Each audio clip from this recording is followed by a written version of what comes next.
그럼 5월 9일 금요 모임을 시작하도록 하겠습니다. 오늘은 요한복음 74강 제7장 생명의 번식을 위한 하늘의 미래 여섯 번째 주의 영광을 보고 제목입니다. 주의 영광을 보고 본문 말씀 함께 읽어보도록 하겠습니다. 요한복음 12장 36절로 43절입니다. 너희에게 아직 빛이 있을 동안에 빛을 믿으라. 그리하면 빛의 아들이 되리라. 예수께서 이 말씀을 하시고 그들을 떠나가서 숨으시니라. 이렇게 많은 표적을 그들 앞에 행하셨으나 그를 믿지 아니하니 이는 선지자 이사야의 말씀을 이루려 하심이라. 이르되 주여 우리에게서 들은 바를 누가 믿었으며 주의 팔이 누구에게 나타났나이까 하였더라. 그들이 능히 믿지 못한 것은 이 때문이니 곧 이사야가 다시 일렀으되 그들의 눈을 멀게 하시고 그들의 마음을 완고하게 하셨으니 이는 그들로 하여금 눈으로 보고 마음으로 깨닫고 돌이켜 내게 고침을 받지 못하게 하려 함이라 하였음이더라. 41절 이게 오늘 요절입니다. 이사야가 이렇게 말한 것은 주의 영광을 보고 주를 가리켜 말한 것이라. 주의 영광을 보고 주를 가리켜 말한 것이라. 그러나 관리 중에도 그를 믿는 자가 많되 바리새인들 때문에 드러나게 말하지 못하니 이는 출교를 당할까 두려워함이라. 그들은 사람의 영광을 하나님의 영광보다 더 사랑하였더라. 그들은 사람의 영광을 하나님의 영광보다 더 사랑하였더라. 오늘 키워드는 주의 영광이거든요. 주의 영광을 보건대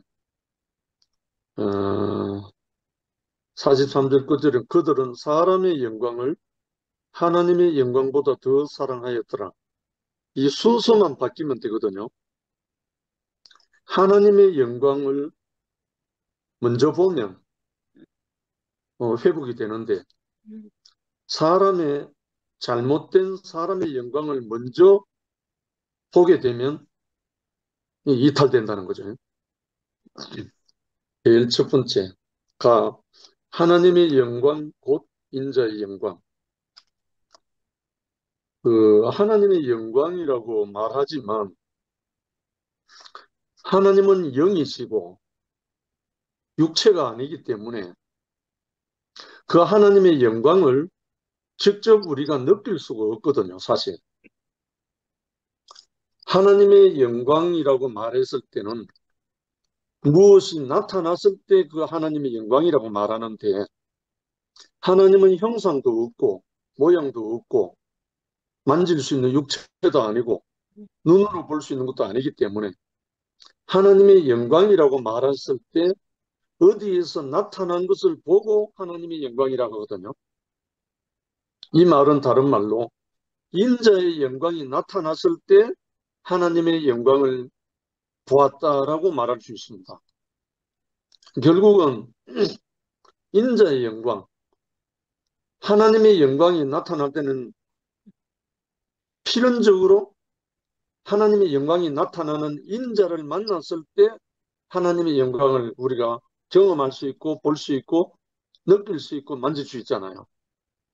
그래서 참사람 그리스도, 이 그리스도를 우리가 대했을 때 만났을 때 그를 통해서 하나님의 영광이 만져지는 거니까 느껴지고 인식하고 그래서 43절에 그들은 사람의 영광을 하나님의 영광보다 더 사랑하였더라. 왜 이 말을 했냐면 42절에 보면 관리 중에도 그를 믿는 자가 많대 바리새인들 때문에 드러나게 말하지 못하니 이는 출교를 당할까 두려워합니다. 그러니까 하나님의 어떠함보다 사람들로부터 버림당할까 두려워함. 결국은 하나님의 영광을 못 느낀다는 거죠. 그래서 사람들로부터 출교당할까 두려워하는 것 때문에 하나님께 다가가지 못하고 하나님께 온전히 드러나지 못한다는 거죠. 그래서 첫 번째 가에 보면 하나님의 영광은 곧 인자의 영광이다.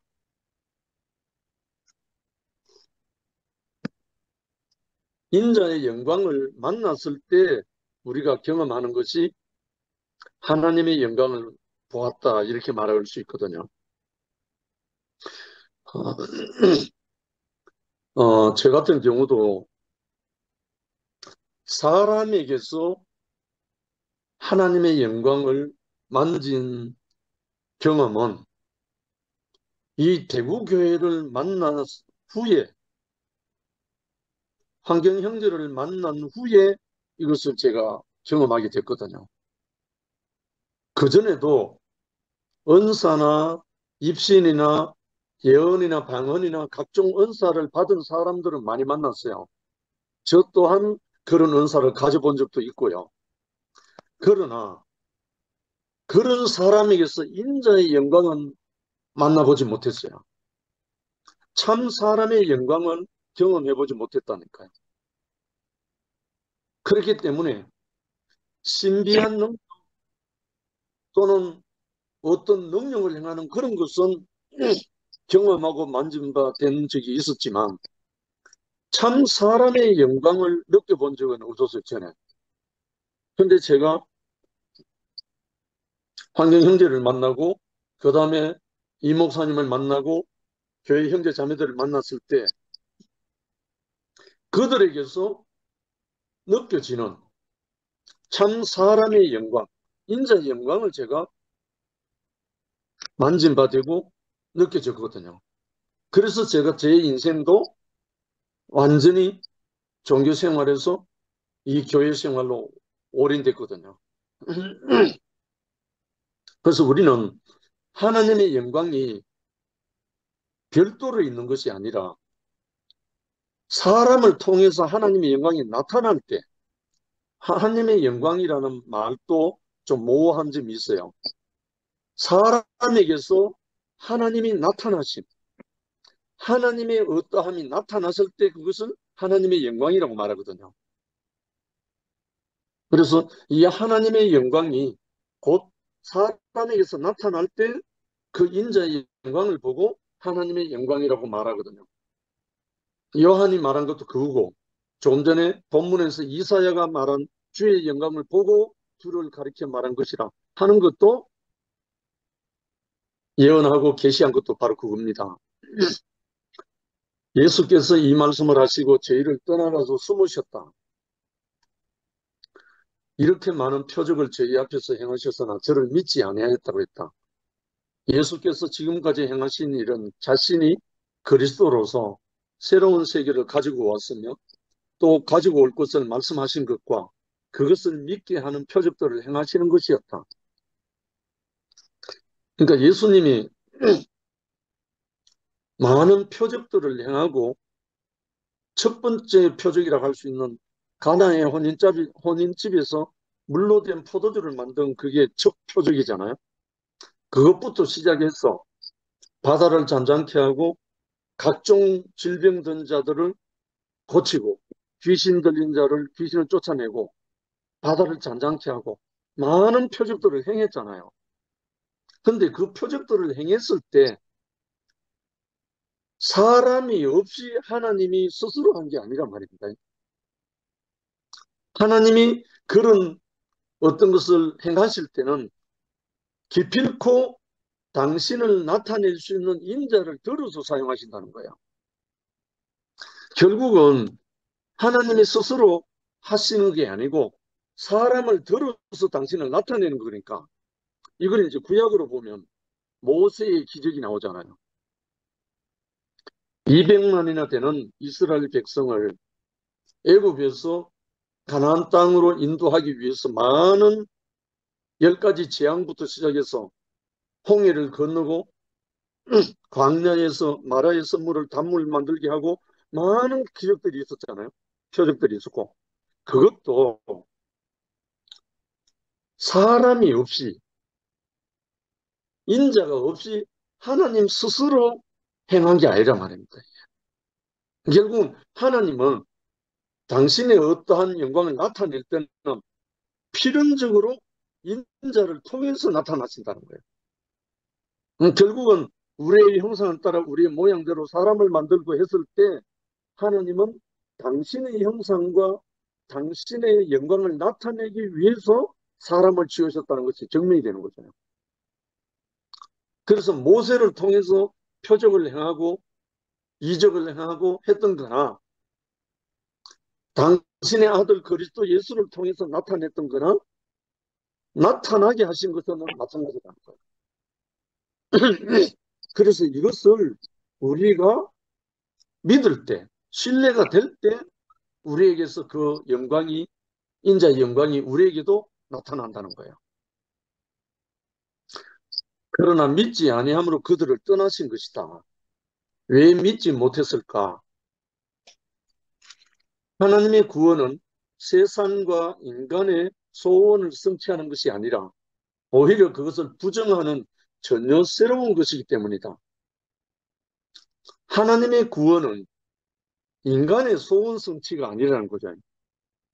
인간의 소원 성취라 해봐야 선악을 먹고 높아지고자 하고 자기 이름을 빛내고자 하는 그거 외에는 아무것도 없거든요, 사실은.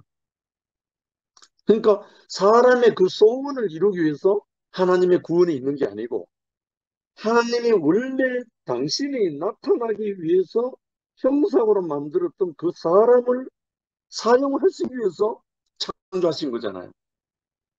그러니까 이제 사람들은 자기들의 소원이 아니니까 믿지 못한다는 거죠. 아담은 하나님의 계획을 벗어나서 세상을 살고 또 경영하고 있다. 지금도 마찬가지고 아담 때부터 그는 하나님의 생명 대신에 선악을 아는 지식이 생명이 되어 자기 생각에 옳은 대로밖에 살 수 없는 자다. 그들은 바벨을 향하여 가고 있다. 바벨은 혼잡이잖아요. 생명이 아닌 혼잡, 혼합. 그러나 그 길이 평탄하지 않기 때문에 하나님의 도움을 구하고 자신들의 계획을 위하여 메시아를 기다린다. 그러니까 하나님의 소원, 하나님의 어떤 것을 이루기 위해서 메시아를 기다리는 게 아니고 자기들이 불행하고 자기들이 평탄치 못하고 자기들이 답답하니까 자신들의 계획 때문에 메시아를 기다린다는 거예요. 여기에 나타나는 유대인들을 비롯해서 모든 사람이 결국은 바벨을 향해 가는 모든 아담들이 참으로 메시아, 하나님이 보낸 그 메시아를 기다리는 게 아니고 자기들의 도움을 위해서 기다린다는 거예요. 우리도 이 복음을 만나기 전에 다 동일했죠. 우리도 이 생명의 복음을 만나기 전까지는 우리의 계획, 우리의 목적이 있어서 하나님을 찾고 찾았죠. 물론 이것도 하나님이 사용하시는 방법이죠. 그러므로 하나님이 보시기에 그들이 생각이 항상 악하다는 것이다. 이거는 뭐 당연하죠. 선악에 물들어 있으니까. 반면에 사람들의 생각에는 하나님이 항상 멀리 있다고 여겨지는 것이다. 왜냐하면 선악으로 인해서 하나님과 단절되어 있기 때문에 가까이 있다는 것을 느끼지는 못하는 거죠. 왜냐하면 단절되어 있으니까. 그래서 하나님의 말씀을 대변하러 온 선지자들을 핍박하고 받아들이지 않고 오히려 죽여 없앴던 것이다. 그래서 십자가가 그리스도 예수에게는 필연적인 길이었다는 거죠. 왜냐하면 받아들이지 않고 오히려 없애려고 했으니까. 예수가 안 죽을 수 없었던 거죠, 사실은. 그래서 하나님은 그것을 역이용한 거죠. 예수를 죽일 수밖에 없었던 그들을 통해서 예수를 구속의 주로 삼으신 거죠. 하나님의 뜻을 따를 수 없기 때문에 선지자들로 하여금 말을 못하게 했다. 이사야도 마지막에는 톱으로 켜서 죽었거든요. 그들은 자기들이 생선을 달라 하는데 하나님이 뱀을 준다고 생각했던 것이다. 물론 이거는 이사야가 이제 고백한 예언이죠. 두 번째나 길이 다르면 축복이 저주가 된다. 이거는 뭐 너무나 상식이잖아요. 하나님은 아담에게 땅이 너를 저주하고 가시덤불과 엉겅퀴를 낼 것이라고 했다. 하나님이 그런 것들을 주시는 것이 아니라 아담이 가는 길이 그렇다는 것이다. 이것을 아는 자는 탄식할 수밖에 없다. 길이 다르니까 하나님이 동산에 생명나무의 열매와 선악을 알게 하는 나무의 열매가 함께 뒀다고 했잖아. 동산 중앙에. 그런데 생명나무의 열매, 생명의 열매는 너희가 임의로 먹되, 임의로, 자유로, 마음껏 그래 먹으라고 했는데 하필이면 먹지 말라고 하는 선악과를 유혹을 받아서 먹었다는 겁니다. 이것이 결국은 사람에게 어떤 선택할 권한이 있는 게 있어서 그렇게 한 것이 아니라 그보다 한 수가 높은 사단이 뱀을 통해서 속이니까, 거짓으로 속이니까 넘어간 거잖아요. 이거는 꼭 아담에게까지 안 올라가도 우리 안에서 다 경험되는 거거든요. 이 땅의 모든 사람들이 하지 말라고 하는 것은 많은 사람이 호기심을 갖고 도전을 합니다. 그렇잖아요. 하지 말라고 하면 더 유혹되는 거예요. 왜냐하면 선악이 들어가 있기 때문에. 하나님이 그런 것들을 주시는 것이 아니라 가시덤불과 은근히 하나님이 그런 것들을 주시는 게 아니라 아담이 가는 길이 그렇다는 거예요. 그래서 아마 우리에게는 십자가에서 모든 것을 감당하고 엘리 엘리라마 사박다니 했던 그 예수 그리스도가 우리에게 앞에 본이 되고 우리가 쳐다보고 바라볼 그 구속의 주가 되신 거죠. 그래서 요한은 이는 선지자 이사의 말씀을 이루려 하십니다.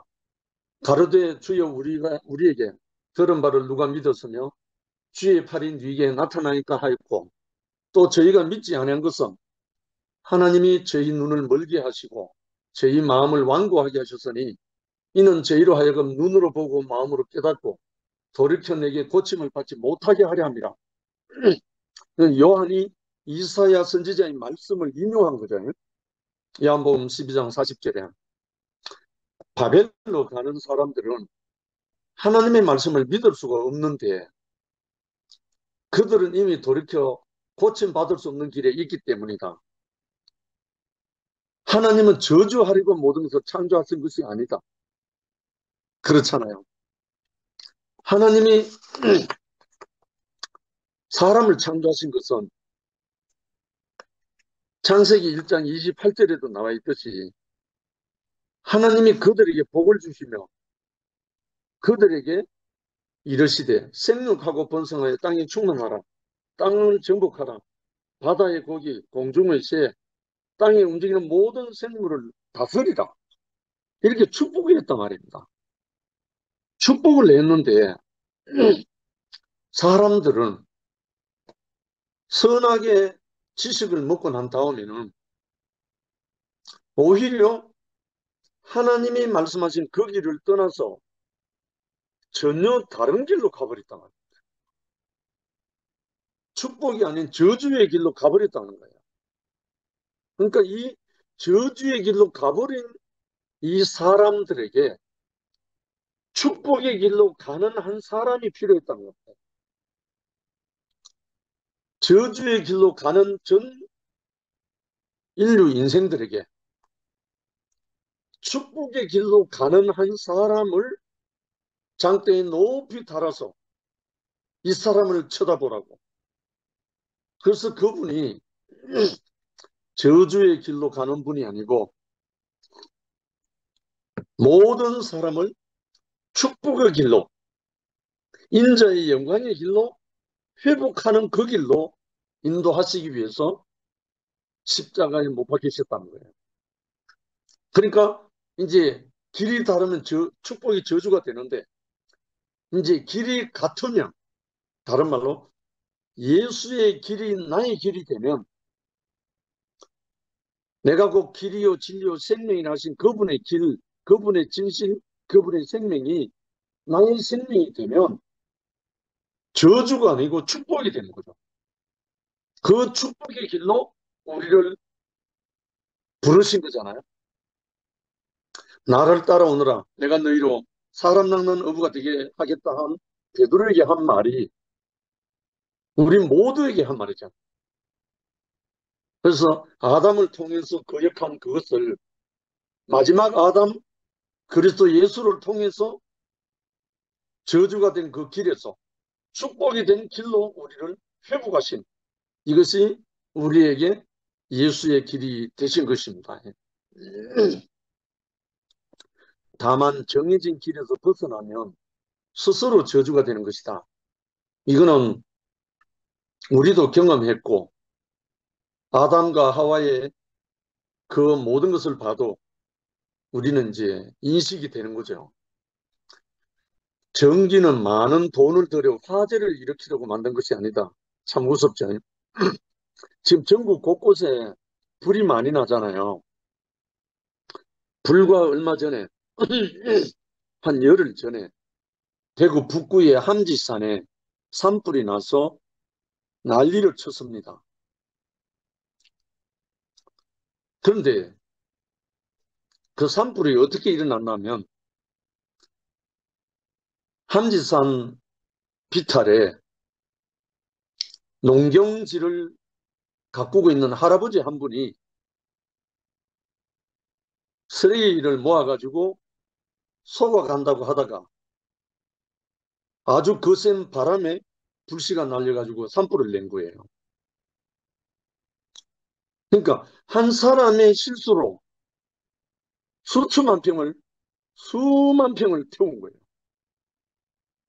결국은 그 조그마한 쓰레기 소각하는 것이 전 산불을 낼 줄 누가 알았겠습니까? 지난번 청송, 울진, 영덕 그 대형 산불 때문에 전 국민에게 얼마나 호소를 하고 SNS를 날리고 뉴스를 하고 절대로 소각하지 마라 뭐 하면 얼마나 말했습니까? 그래도 그것을 인식하지 않고 괜찮겠지 하고 자기가 소각하다가 불씨가 날려가지고 그 거대한 함지산 전 일대를 산불 다 태운 겁니다. 이 예를 왜 드나 하면 아담과 하와가 어찌 보면 조그마한 실수라고 할 수 있잖아요. 먹지 말라고 한 선악의 지식의 열매를 먹은 거 하나밖에 없잖아요. 분명히 하나님은 동산 중앙에 있는 선악의 열매는 먹지 마라. 그러면 정령 죽으리라 했잖아요. 그랬는데 그 경고가 말씀에 믿지를 못하고 인식이 안 되는 거죠. 자기 좋을 대로 한 거죠. 그래서 저주가 임한 거죠. 제가 함지산 산불 났을 때 영업차, 거래처 다니면서 한 일주일 늘 그 불타는 것을 봤습니다. 지나다니면서. 수십 대의 헬기가 금호강에 물을 퍼날라서 한밤중에도 뿌리는 것을 늘 봤습니다. 왜 이렇게 해야 되죠? 한 할아버지가 그 하지 말라고 하는 그 하나를 안 해. 중지하지 않고 자기 멋대로 하는 바람에 대형 산불을 내버린 겁니다. 이거하고 마찬가지잖아요. 우리 인생에 일어나는 모든 것은 이거하고 마찬가지다. 왜냐하면 하지 말라고 하는 것은 더 하게 되는 것이 선악을 먹은 인생이라는 거예요.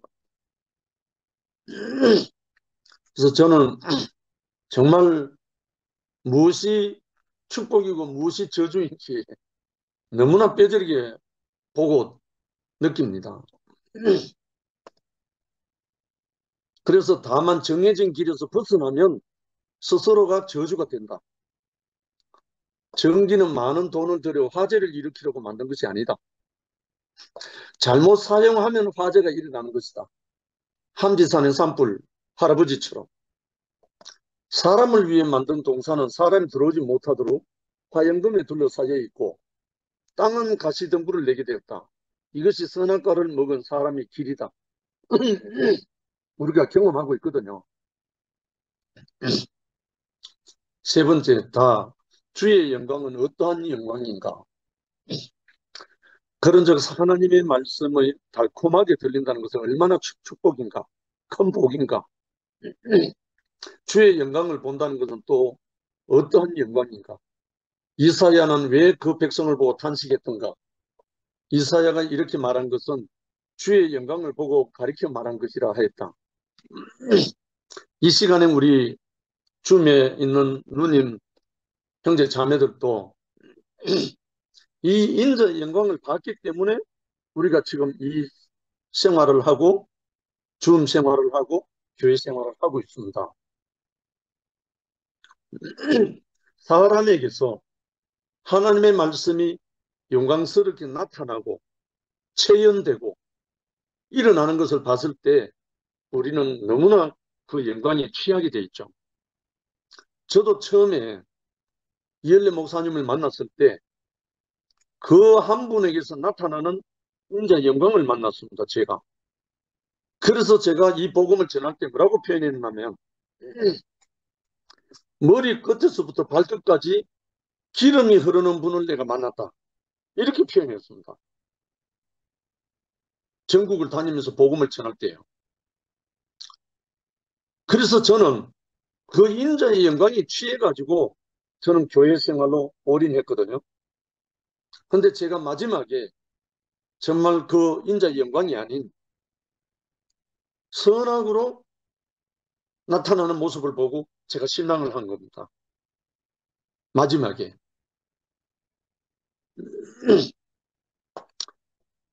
그래서 주의 영광을 본다는 것은 또한 어떠한 영광인가? 쉽게 말해서 나와 같은 사람에게서 주님의 영광이 나타난다. 이거는 하나님의 영광이거든요. 제가 전국을 다니면서 이 복음을 전거할 때 언제 사람들이 따라오는 걸 제가 느꼈냐면 나도 모르게 나를 잊어버리고 주의 영광에 취해 있을 때 하나님의 말씀의 영광에 취해 있을 때 그 영광을 본 사람들이 따라오더라고요. 너무너무 신기하죠. 그럼 결국은 우리를 들어서 하나님의 영광을 나타나게 할 때 하나님의 영광을 통해서 사람이 주의 영광을 보는 거죠. 우리 형제 자매들이 다 그렇게 이 교회에 살게 됐잖아요. 이제 구약에 나오는 예가 나오는데요. 아람과 에브라임이 동맹을 하고 예루살렘에 쳐들어온다는 소식을 들은 아하스 왕은 몸이 사시나무가 떨리듯 하였다고 한다.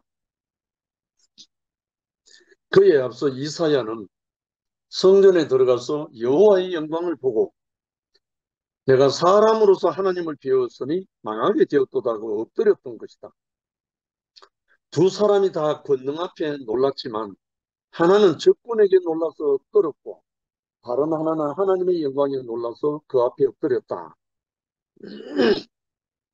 그러니까 사람의 영광을 보는 사람은 떨었고 두려워 떨었고 하나님의 영광에 놀라서 한 사람은 그 앞에 엎드렸다. 이 차이입니다. 엎드렸다는 말은 자기가 없어지는 거잖아요. 하나님의 영광이 그를 덮치는 거죠. 하나님의 영광이 덮치면 자기는 저절로 부인됩니다. 그래서 예수님이 아무든지 나를 따라오려거든 자기를 부인하고 날마다 제 십자가를 지고 나를 쫓아라. 이 말씀이 나온 이유입니다. 하나님의 영광을 맞닥뜨리고 나면 내가 부인돼요. 방금 여기 이사야처럼. 그래서 하나님의 영광과 사람의 영광이 어떻게 다르냐면 네 번째라 하나님의 영광을 본 자는 담력을 얻는다. 용기를 얻는 거죠. 적의 군사력에 놀라는 자는 절망하지만 하나님의 영광에 놀라는 자는 담력을 얻는다. 주께 이르시되 내가 누구를 보내며 누가 우리를 위하여 갈고 했을 때 이사야는 주여 나를 보내소서 내가 여기 있나이다. 이렇게 말했다. 그래서 여호와는 이사야에게 너는 아하스 왕이죠. 만나 너는 삼가며 조용하라. 그들이 심히 노할지라도 이들은 연기나는 두 부죽갱이 아궁이에 불 지필 때 쓰는 부죽갱이죠. 부죽갱이 그루터기에 불과하니 두려워하지 말라. 낙심치 말라. 그러나 아하스 왕은 믿지 못했다. 여호와께서 아하스에게 너는 내 하나님 여호와께 무슨 징조든지 한 징조를 구하라 하였으나 역시 나는 구하지 않겠다 했다. 결국은 이 이스라엘의 아하스 왕은 아람과 에브라임이 동맹을 하고 예루살렘에 쳐들어온다는 소식을 들으니까 완전 널브러졌죠. 떨었죠. 그 앞에 허물어지고 나니까 하나님의 말씀조차도 안 들렸다는 거죠. 두려워 떨어가지고. 그래서 하나님이 징조를 구해보라고 해도 나는 구하지 않겠다 이거죠. 하나님을 절대 신뢰하지 못한다는 말이에요. 사람에게 끌고 나니까. 그러나 이사야 선지자가 멈추지 않고 주께서 징조로 친히 너에게 주실 것이라. 보라 처녀가 잉태하여 아들을 낳을 것이요 그 이름을 임마누엘이라 하리라 하였다. 결국은 여기에서 나온 것이 보라 처녀가 잉태하여 아들을 낳을 것이요 그 이름을 임마누엘이라 하라. 이 말씀이 구체적으로 신약에는 동정녀 마리아가 예수를 낳은 걸로 귀착이 되지만 이 말의 진짜 뜻은 하나님이 함께 하시면 임마누엘이 하나님과 함께 하다잖아요. 하나님이 함께 하시면 처녀라도 잉태할 것이다 이 말이에요. 결국은 하나님이 함께 하시면 네가 못 믿어도 처녀라 할지라도 잉태하게 된다 이 말입니다. 이 말씀을 하나님이 하신 말씀을 우리가 인식하고 나면 못 믿을 수가 없죠. 믿을 수밖에 없잖아요. 이게 하나님에 대한 신뢰거든요. 이 신뢰가 아하스 왕에는 전혀 없었다는 거죠. 그래서 이사야를 통해서 징조를 구하라 해도 안 구하겠다니까. 하나님의 생각과 계획은 언제나 이렇게 사람의 생각과 멀리 있다. 하나님의 미랄이신 그리스도, 십자가에 달린 그리스도를 믿고 기대할 사람이 없다는 것이다. 이 말의 증거가 예수님을 따랐던 제자들이잖아요. 3년 반 동안 그토록 동고동락하고 내가 죽을지라도 선생님을 떠나지 않겠습니다. 이랬던 베드로까지 십자가에 달린 그리스도를 보고 기대할 사람이 아무도 없다는 거죠. 왜냐하면 죽고 다시 산다는 개념이 없으니까요. 사람이 죽고 다시 산다는 개념이 원래 없거든요. 아담 안에는. 그래서 하늘의 미랄이 그리스도다. 이걸 성경 말씀 구절로는 알지만 우리 삶 속에서, 우리의 교회 생활 속에서 이것이 적용되는 것이 그렇게 중차대하다는 말입니다. 이건 다른 말로 내가 죽으면 산다는 것을 처음 하기가 그렇게 아주 귀한 거란 말입니다. 이 말을 다른 말로 하면 아무든지 나를 따라오려거든 자기를 부인하고 날마다 십자가를 지고 날 쫓아라, 이 말씀이거든요. 결국은 선악을 자기 생명으로 먹고 마신 사람은 자기가 부인될 수가 없어요. 부인할 수가 없어요. 왜? 자기가 부인되면 자기가 죽기 때문에. 그런데 이 생명에 대한 양식이 자기에게 양식이 된 사람은 자기가 부인되는 것이 아버지 하나님의 영광 앞에 엎드러지는 거니까요. 혹시 믿는 사람들이 있다 해도 바리새인들에게 출애당할까 출교당할까 나서지 못했다. 네, 사람들로부터 버림당할까 봤어. 그들은 하나님의 영광보다 인간의 영광을 더 소중하게 여겼기 때문이다. 당연하죠. 제가 이 대구교회에 와서 이 인자의 복음, 아들의 복음을 받고 난 다음에 제가 소속됐던 모든 것으로부터 저는 버림받았습니다. 사실 출교 당했죠. 제가 속했던 단체, 제가 속했던 교회, 제가 어디 있든 심지어 우리 가족, 부모 형제에게까지도 저는 아예 따돌림난 거 버림받았다.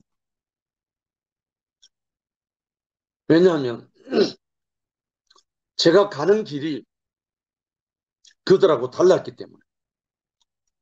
저는 왜 그 버림당하고 왕따당하고 그렇게 해도 왜 저는 제 길로 갈 수밖에 없었는가? 이 인자의 영광에 취했기 때문에. 이 하나님의 영광이 내 자신으로 들어왔기 때문에 이 영광을 포기할 수 없었던 거예요. 결국은 이 길로 계속 올 수밖에 없었죠. 그러나 생명은 자라기 때문에 하나님이 길은 뒤에 또 열어주시더라고요. 그들은 하나님의 영광보다 인간의 영광을 더 소중히 여겼기 때문이다. 그래서 두려워서 그리스도를 온전히 따를 수가 없었다는 말이죠. 다섯째, 하나님의 영광은 구속 안에서만 보인다. 그러므로 아담은 예수 십자가의 구속 밖에는 길이 없다. 십자가의 구속 밖에는 길이 없다는 거죠. 왜냐하면 이 선악의 지식이 어디서 끝나느냐면 십자가에서 끝나거든요. 십자가에서 끝나는 것이 선악이기 때문에 끝나지 않으면 구속이 안 되니까. 선악이 안 끝나면 구속이 안 되니까. 하나님의 영광은 구속 안에서만 보인다. 아담은 범죄하지 않았어도 구속이 없었기 때문에 여호와의 영광, 인생의 영광이 보이지 않았다. 이사야가 보았던 여호와의 영광을 요한은 예수님에게 보았기 때문에 이 말을 한 것이다. 이사야서를 인용한 이유가 요한은 예수님에게서 주의 영광을 봤기 때문에 이사야가 주의 영광을 보고 하는 그 말씀을 인용한 것입니다. 결국은 이사야는 성전에 들어가서 서랍들에서 나온 그 영광을 계시로 봤지만 요한은 예수를 보고 그 영광을 봤다는 거예요.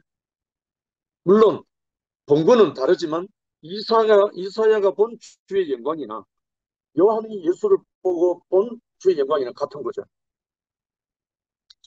그래서 저도 이 주의 영광, 인자의 영광을 봤기 때문에 저는 이 길로 허트름없이 올 수가 있었던 겁니다. 마지막으로 여섯 번째, 주의 영광은 곧 예수 그리스도의 영광이다. 말씀이 육체가 되신 영광, 땅에 떨어지는 하나님의 영광, 십자가에 못 박혀 만민의 구속자가 되신 영광, 부활하시어 새 생명의 주가 되시고 교회의 머리가 되신 예수 그리스도의 영광. 이 영광을 보지 못하고 믿지 못하는 사람들은 이사야가 탄식했던 그 시대의 사람들보다 더 안타까운 것이다. 그러니까 구약에서 탄식하는 것보다 신약에서 탄식은 신약에서는 이 인자의 영광을 우리가 눈으로 보고 듣고 만지기 때문에 더 안타깝다는 거죠. 구약에서는 계시였지만 신약에서는 이제 교회 생활 안에서는 어제도 송영서 형제가 목요 집회를 통해서 말씀을 했잖아요. 대구교회에 와서 자체주중을 다 이야기했지만 아내와의 관계에서 정말 하나가 되지 않던 그 많은 과정을 거쳐서 새로운 피조물, 새로운 사람에 대한 인식이 들어오고부터 자기 안에 판단하고 정죄하던 그 어떠함이 내려놓아지고 나니까 아내와 연합이 된 그 이야기를 했단 말입니다. 그걸 다른 말로 말해서 호모 크라이스트라고 했습니다. 이걸 다른 말로 하면 보라 새로운 피조물이라고. 결국은 죽고 다시 산 십자가에 승리한 그 하나님 미랄의 영광을 못 보면 우리에게는 너무너무 안타까운 일이죠. 그래서 우리가 끊임없이 우리가 이 복음을 증거하는 것은 이사야의 마음이나 요한의 마음이나 마찬가지죠. 그래서 우리가 이 복음을 증거하는데 우리 인생을 다 허비하는 거죠. 마지막으로 질문입니다. 무엇이 인생의 문제인가? 인생의 문제는 무엇인가? 주의 영광을 보지 못하는 것이 문제다. 사람에게서 나타난 주의 영광을 보지 못한 것이 문제지 다른 것은 문제가 아니라는 거죠. 인자의 영광, 사람에게서 나타난 주의 영광을 본 사람은 문제가 다 사라져버려요. 그걸 갖고 모든 것을 이겨내니까요. 모든 것을 통과할 수 있고요. 그래서 예수님이 하신 말씀, 아버지여 저들의 죄를 저들에게 돌리지 마옵소서. 저들이 알지 못하나이다 하는 이 기도는 아버지의 영광으로 충만한 사람에게서 나오는 기도입니다. 예수님만 그 기도한 게 아니고 돌에 맞아 죽어가던 스데반 집사도 그 기도를 똑같이 했어요. 바울도 그래 했고요. 심지어 베드로도 핍박이 너무 심해서 로마를 떠나서 도피하던 중에 나타난 주의 음성을 듣고 다시 로마로 다시 되돌아가서 그걸로 십자가에 못 박혀 순교하는 그 인자의 영광 속으로 걸어갔단 말입니다. 결국은 인생의 문제는 주의 영광을 보느냐 못 보느냐. 주의 영광을 본 사람은 모든 문제가 사라집니다. 그 영광으로 살기 때문에. 그래서 제가 에베소서 1장 17절 19절을 제가 한번 읽겠습니다. 우리 주 예수 그리스도의 하나님 영광의 아버지께서 지혜와 계시의 영 정신을 너희에게 주사 하나님을 알게 하시고 너희 마음 눈을 밝히사 그의 부르심의 소망이 무엇이며 성도 안에서 그 기업의 영광의 풍성이 무엇이며 그의 힘의 강력으로 역사심을 따라 믿는 우리에게 베푸신 능력의 지극히 크심을 어떤 것을 너희로 알게 하시기를 구하노라. 다른 말로 쉽게 말하면 주의 영광을 보게 해 주옵소서 이 말입니다. 주의 영광이 보이지 않으면 아하스 왕처럼 항상 세상의 세력 앞에 두려워 떨게 되는 것이다. 그러나 예수님께서 하나님의 아들이심을 믿는 자는 십자가에 못 박혀서 다 이뤘다 하신 이분의 영광을 믿는 자는 세상을 이기는 것이다. 승리자가 되는 거죠. 이 생명의 노선 안으로 우리를 부르셨습니다. 주님을 찬양합니다.